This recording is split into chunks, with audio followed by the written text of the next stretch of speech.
Is your need for love and affection insatiable? Do you suffer distress when someone physically or emotionally withdraws from you? You could be struggling with emotional dependency on people. And in this episode, I'm going to be talking about the signs that you are emotionally dependent on people and not God.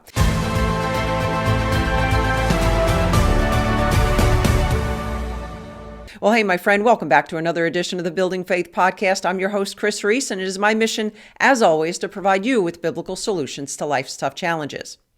Emotional dependency is when ongoing presence or nurturing of another is believed necessary for your personal security. It's when your happiness is based upon someone else or the success of the relationship. It's like an addiction, except in this case, you're not addicted to a substance, but rather a person and how they make you feel or how you're hoping they're going to make you feel. And we can even mistake the feelings of emotional dependency for love.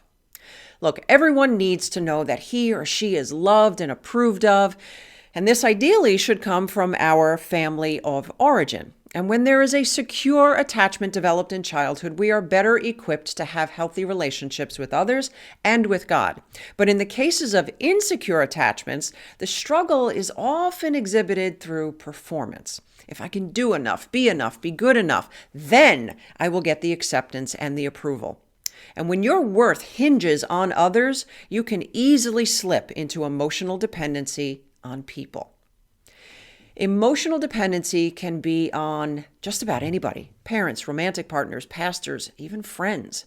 Anyone that you put in the place of God can actually become an emotional crutch for you. But God calls us to be in relationship, and He calls us to actually have healthy interdependence on others. So how do you know if you've slipped from a healthy dependence on God to an ungodly dependence on people? Today we're going to talk about 18 signs that can alert you as indicators that you are emotionally dependent on people, not God. Number 1, insecurity. Do you struggle with your worth and identity? Number 2, attention seeking. Do you get jealous if you are not the focus of their attention? Number 3, unsure of yourself. Do you frequently doubt yourself, your desires, your goals, your decisions? Number 4, unable to be alone.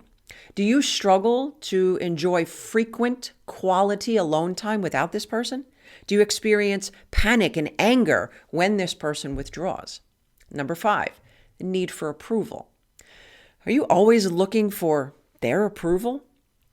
Number 6, tolerating toxic behavior and yes, even abuse.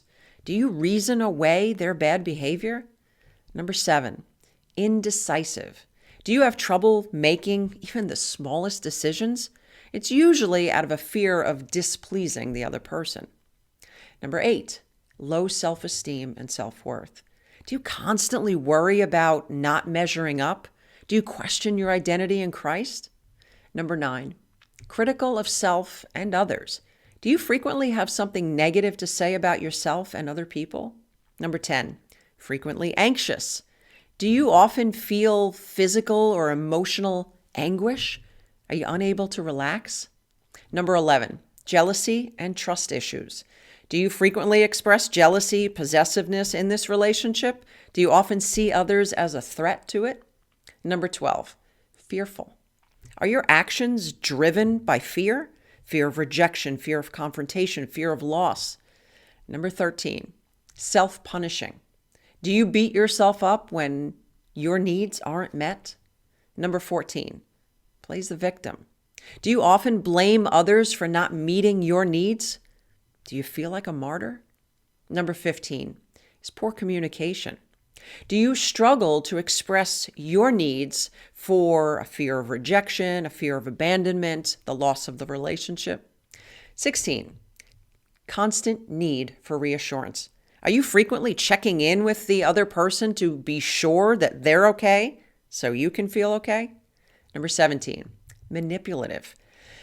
Do you often feel the need to control others? This is more often in a passive and manipulative manner, typically through guilt. And number 18 is overthinking. Do you frequently overthink and overevaluate what the other person means when they say or do something?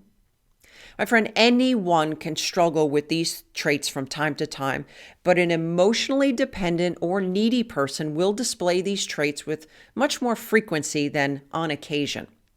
And it's not hard to fall into the emotional dependency trap.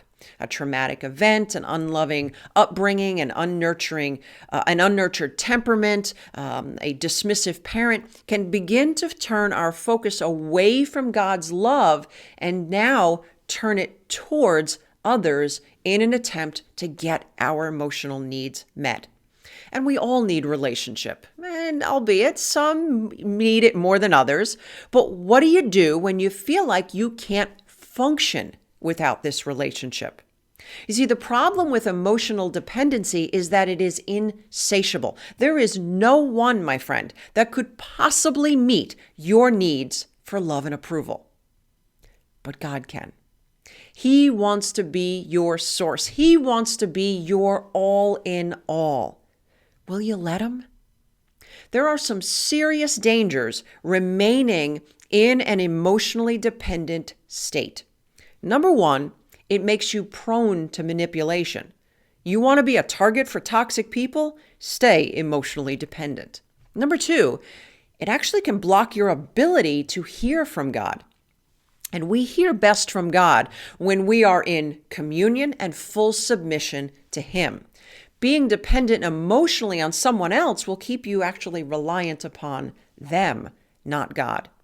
And the third, you actually don't reach your full potential in life. An emotionally dependent person has difficulty seeing past their current need for love to the freedom of living the abundant life. And our dependency should be on God and God alone. And He is so gracious to send us people to love. But when we begin to use these people to meet the needs that only God can, my friend, we are bordering on abuse. People were never meant to be our source. God is our source. People are a resource. And when you make someone else your source, you're walking on very thin ice and risk emotional and mental harm to and from people who are not able or designed to meet that type of need. And if you are struggling with emotional dependency, it's likely that you have become a target for toxic people. And that's why I want to invite you to grab a copy of my free Toxic People's Survival Guide. I will go ahead and include a link in the description section. If you're listening on the podcast, jump on over to krisreece.com and you can grab that valuable resource. If you are struggling with emotional dependency, I want to encourage you to check out my latest teaching on how to heal from emotional dependency biblically. Emotional dependency on people is Satan's counterfeit to healing and restoration that takes place when your dependency is on God. My friend, I pray that you will make Him your source. Until next time, remember, all things are possible with God.